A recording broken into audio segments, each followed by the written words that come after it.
Thank you all for taking the time from your busy schedules to be here this evening. We at the Indus Business Forum, our goal is to foster cohesiveness in the community, to create an environment for its members to interact, to learn from each other, to thrive together, to continue to be relevant in a fast-changing world around us. Sharmila Sani, aka the Gita Girl, needs no introduction. She has been teaching the Bhagavad Gita to children and adults for over 20 years. Sorry for dating you, Sharmila, but I had to bring her. Sharmila's objective has been to simplify the teachings of the Bhagavad Gita and clearly explain so that people may learn exactly how and when to use this advice in order to handle life challenges with greater wisdom and success. Her teaching has evolved to focus on the behavioral changes one needs to improve one's life. Without further ado, I'm excited to present my friend and host of the Gita Girl podcast, Sharmila Sani.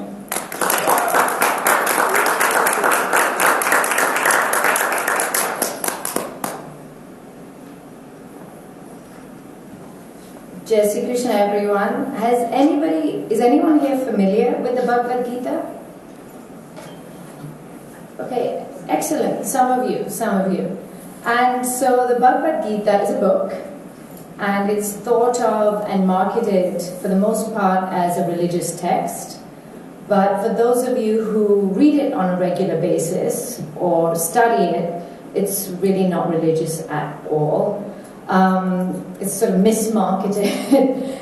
It's the Bhagavad Gita is a self-help book, and it's a book of ethics, but mainly more than ethics, guidelines and suggestions and advice about how to live your best life and deal with situations that come up skillfully. And it basically teaches us two things. Number one, how to have the optimal mindset in life. And with that optimal mindset, how to think clearly. That's the first thing.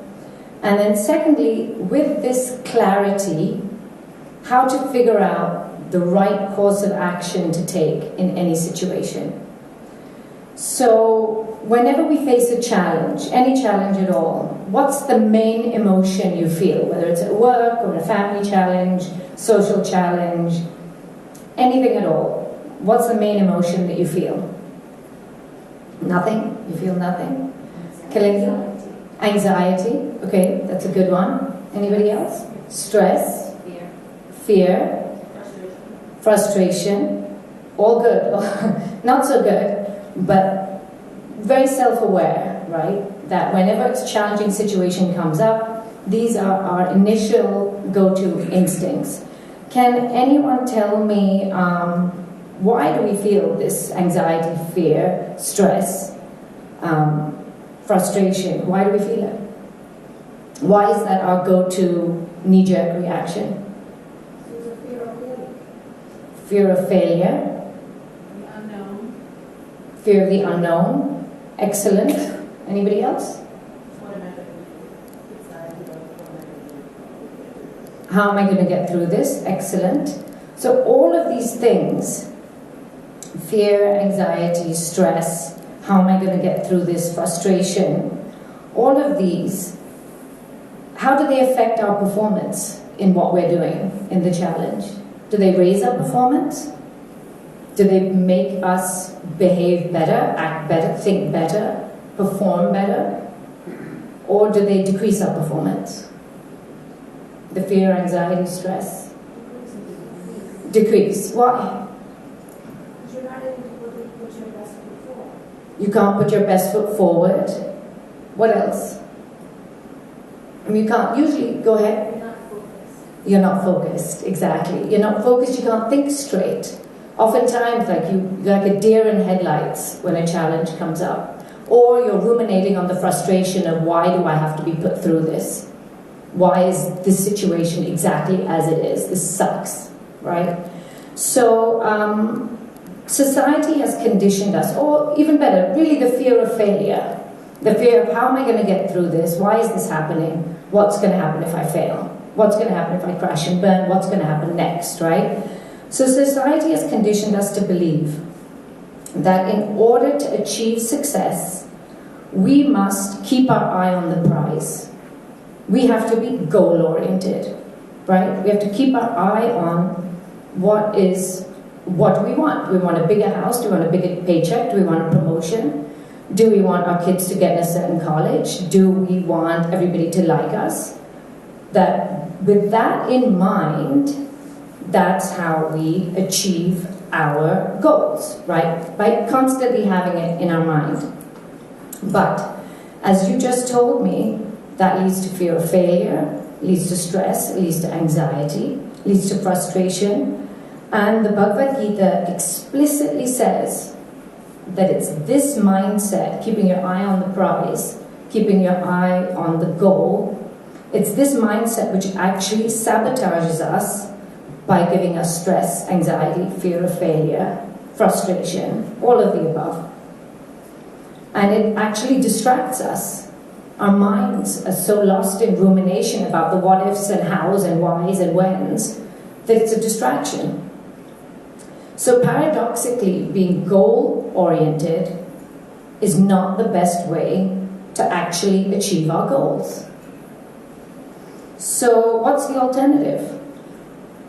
So the Gita is great. It doesn't just say to you, this is the problem, now go fix it, right? Like my parents would always say to me, this is wrong with you, this is what's wrong with you. I'd be like, thanks. They still say it. Yeah, they do. So like, what's the solution? So what's the alternative? The Gita says that the best way, the key to success is to focus fully on the task at hand. Easier said than done, right? With all those ruminations, with all those thoughts, with all that anxiety, with all that fear. The Gita actually goes one step further and says that focus is even more important than knowledge. If you don't know how to do something, but you really put your mind to it, chances are you can still figure it out. If you have knowledge, but your mind is distracted, chances are you probably fail. It takes focus to even put knowledge into practice. So you must have focus to put any knowledge into practice. Any know-how, anything you do requires focus. So how do we do this? How do we focus? So one of the most important teachings in the Gita, in the book, and it's close to the beginning. It's one of the most famous verses. It's chapter 2, verse 47. And in this, and you can look it up, in this verse, the Gita says that we can only control our own actions and our own effort.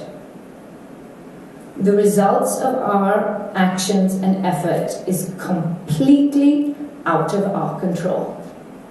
In the West and globally, we've been taught that we can control everything. If we just put our minds to it, we can control how our kids turn out. We can control the outcome of any work situation. We can control whether people like us or not, but all of this is out of our control. And like, I'll give you an example, okay? You're doing any work project. You're trying to get a client at work, okay? You have put together a great proposal. But whether your client actually bites or not is not up to you. Maybe your co-worker's messed up. Maybe the person who's presenting is not a great presenter. Maybe your boss put in some final changes at the end before it went to your client and messed the whole thing up. Maybe your client had a bad day. Maybe the pricing was wrong. Maybe your client had a bad year. Maybe they just had a fight with their wife or husband. So much is out of your control. And if you think you can control everything and everyone, you're going to drive yourself crazy. And you're not going to actually be able to, and most of us do this, right? We try and control our co-workers, we try and control our children, we try and control our spouses, we try and control our parents, we try and control our friends. Why did you say this? What did you do? But the truth is, this verse boils down to one simple phrase: do your best and leave the rest. Understand that nothing Accept your effort. Nothing is in your control. And the verse actually goes further on to say that all you actually own, your mindset, not only all you can control, all you own, all you have a right to is your effort. You do not own the result. But we all go through life so entitled, right?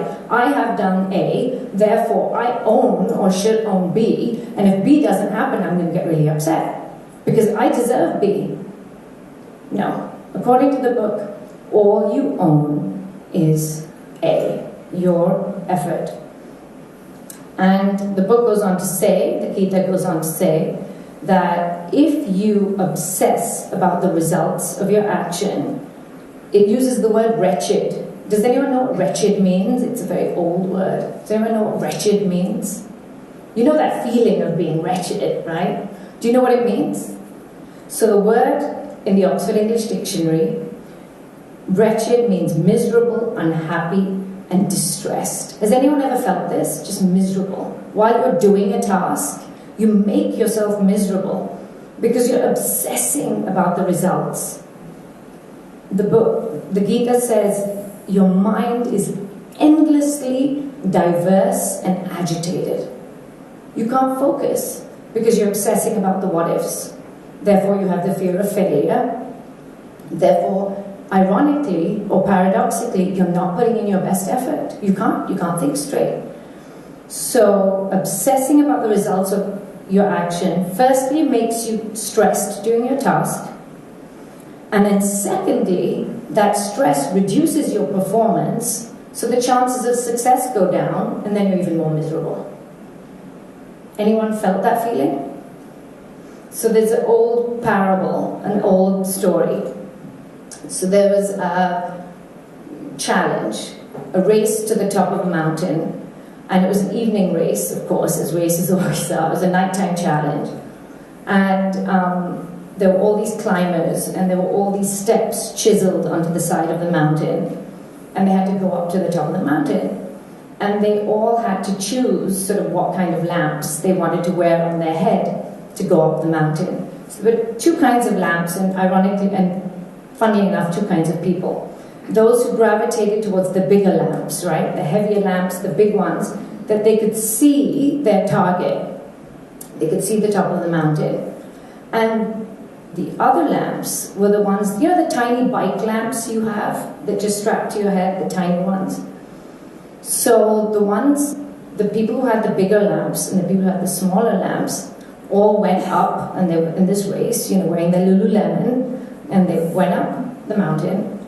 And when they got to the top of the mountain, they saw that that wasn't the target.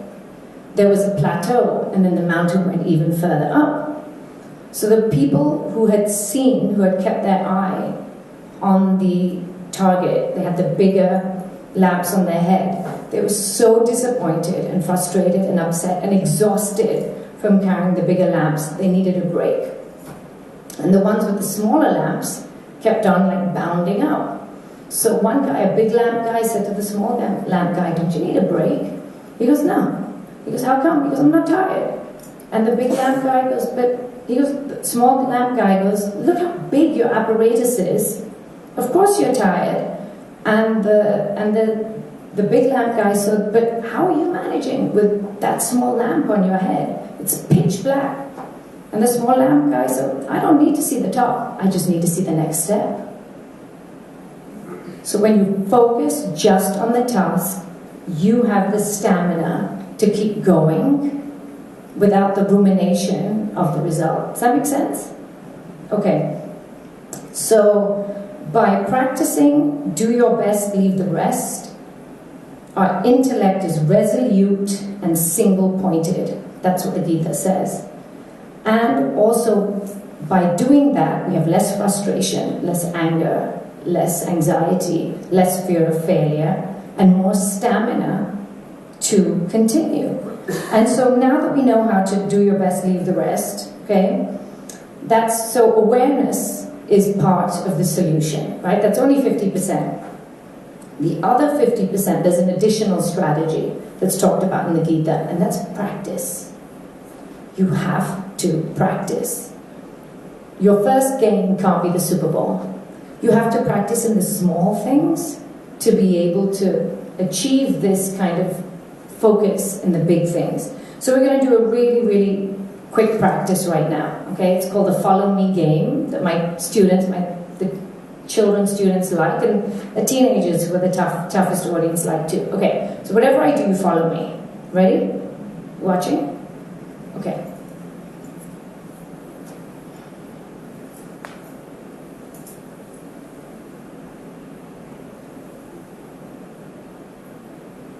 Keep breathing, don't forget to breathe.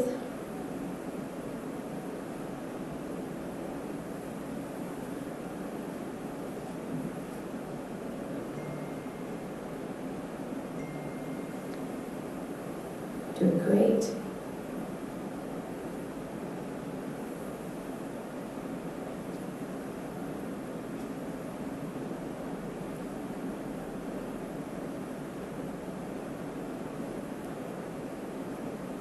Okay, so what were we thinking about when we did this exercise?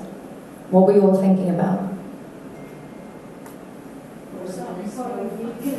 Pardon? Just following me. So were you thinking about what you're going to have for dinner? Were you thinking, I'm hungry, I wish I had more appetizers, they look good and I passed them up?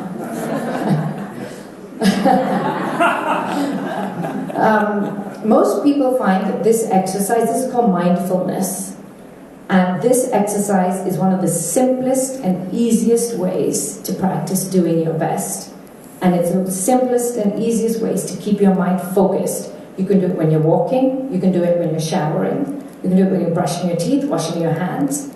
You can do it in anything to keep your mind just focused on the task, and it's actually a form of meditation that calms that endless rumination that our minds, right? Our minds have like something like 100,000 thoughts a day.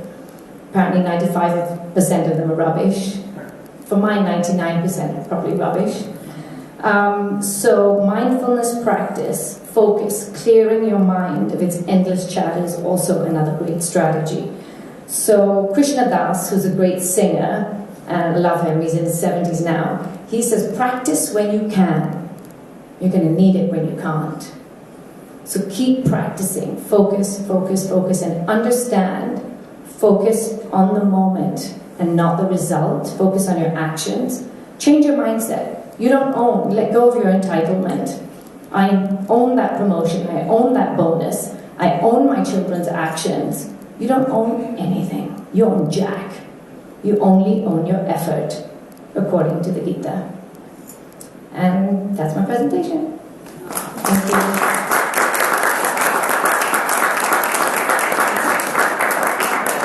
Oh yeah, this is a Q&A. Any questions? Go ahead. What do you mean by practice, though? How do you practice? So how do you practice? One of the practices is being mindful. The other thing, when the Gita says practice, so you cannot practice doing your best and letting go of the results.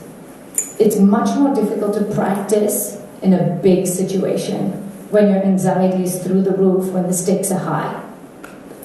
It's much easier to build up that muscle, that habit in smaller issues. I've called my Uber, the Uber cancelled. Try and let it go. Try not to focus on, now I'm going to be late, what's going to happen? Just focus on calling another Uber, maybe trying a lift. Try and focus on the task without the rumination and letting go of your anxiety. Does that make sense? So try and practice in the smaller issues will give you the stamina to handle the bigger issues. That's what the Gita means by practice. It's called abhyasa, and it says in the Gita, constant practice with dispassion, trying not to get frustrated or angry at yourself if you can't do it. Just keep trying. So you had made a comment about like not setting that long, like I felt like the long-term goal. No, go ahead. So I mean, maybe I misunderstood because I always, for me, in my life, it's always like make sure you have that goal that you're always attaining to and trying to achieve. But perhaps are you saying that there should be little steps along the way to get you there? Or? help me understand. So the question is, you're saying that to have a long-term goal, is the Gita saying not to have a long-term goal? So, no, the Gita is not saying that at all. We all have long-term goals. Long-term goals are great.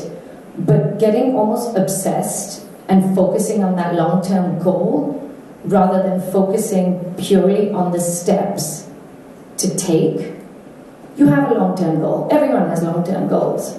But focusing on the step you take, and without being obsessed or anxious, am I going to get that goal or not? You set that goal. Whether you get it or not is not in your control. What is in control is how you go about the path to achieve that goal. It's the rumination, the fear of failure, the fear of what are people going to think of me? Am I not going to get it? Am I a failure then? That kind of rumination is what we're talking about, to let go. It's more about, okay, this is my long-term goal. Now let me focus on how to get there without worrying about the long-term goal. Is that clear? Okay. Anybody else? How about regret? So let's say you're trying your best, you've worked the whole year to get this bonus and promotion, and you took the small steps and you tried your best and you did your best without focusing on the promotion, but did what you thought you needed to do, and then at the end of the year you didn't get the bonus, you didn't get the promotion. How can you not have any regret that I did my best and look what happened? So that's a great question. How about regret? If you don't get what you feel you deserve or want, what happens to that effort? So very interesting. In chapter 2, verse 40, the Gita says that if you have indeed practiced and tried your best, there's no loss of effort, ever. Because in that best practices action that you've done, that skill building you've done, that skill will serve you in some other way that you cannot even imagine. There is never, let go, it actually specifically says, let go of the fear of contrary result. The regret, again, is what will sabotage you. You want to think, the mindset is, I did my best, there was nothing else I could do, what's next? It's more the what's next. Like I said, the lamp, the story of the guy with the small lamp, it's more about, okay, what's next, rather than the regret, again, sabotaging you. That's also a massive waste of energy. And the Gita says there's no fear of contrary result and no failure, because no effort is ever wasted. The skill building will come into practice somewhere, somehow. The rewards will come to you, just not necessarily now, not necessarily how you think they will. Does that make sense? Difficult. Supremely difficult. It's really, really difficult. Yeah.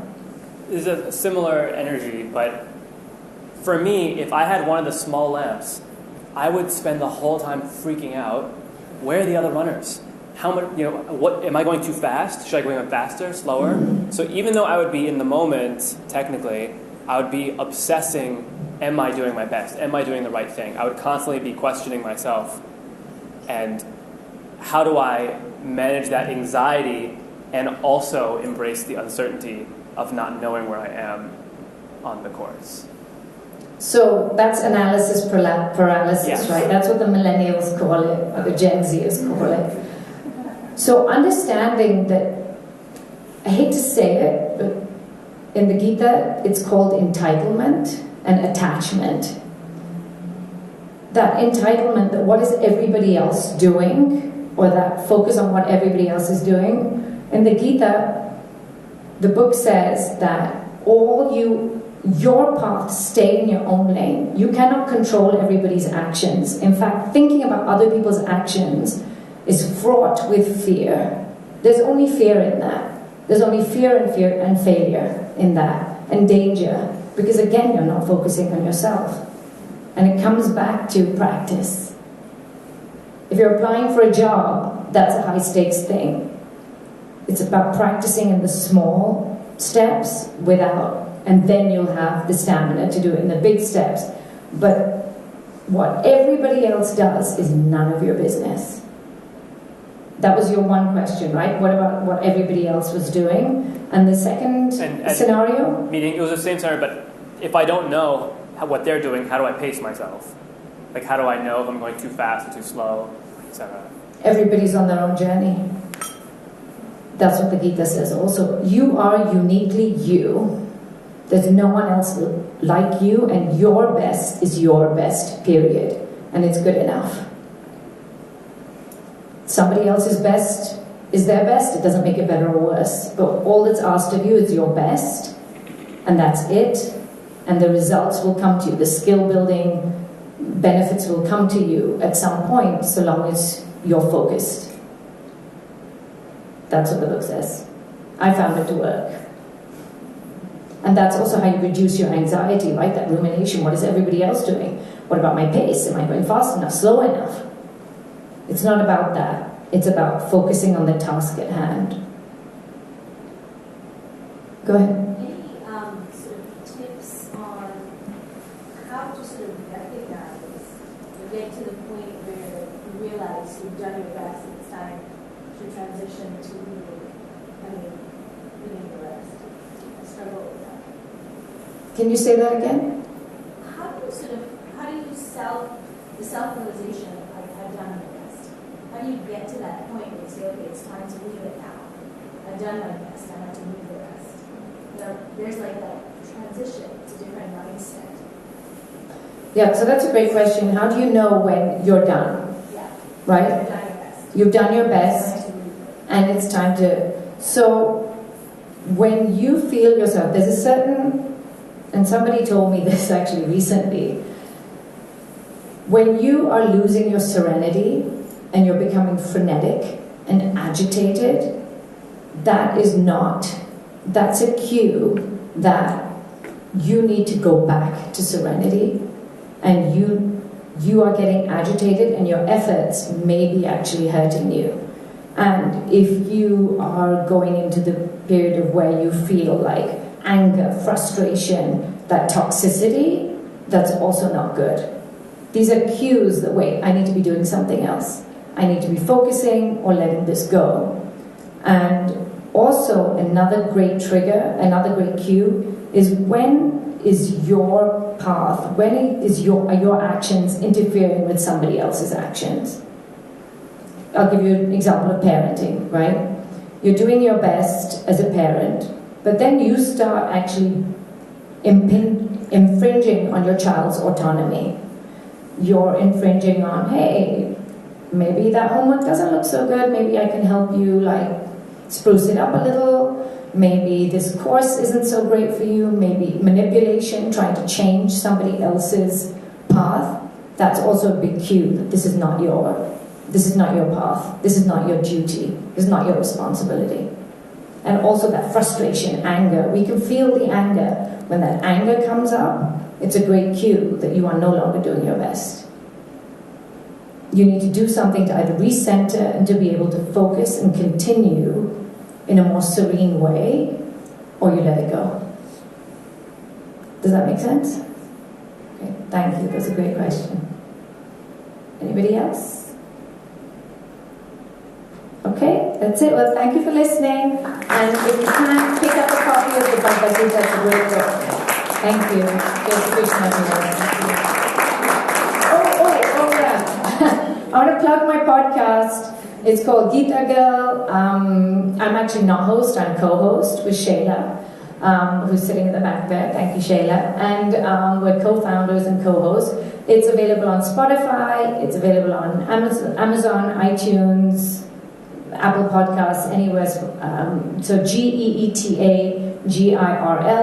I'm very happy to say, if you just put it in your Spotify app or any app, it's the first one that will come up on the Gita. So, yeah, check it out. Thank you.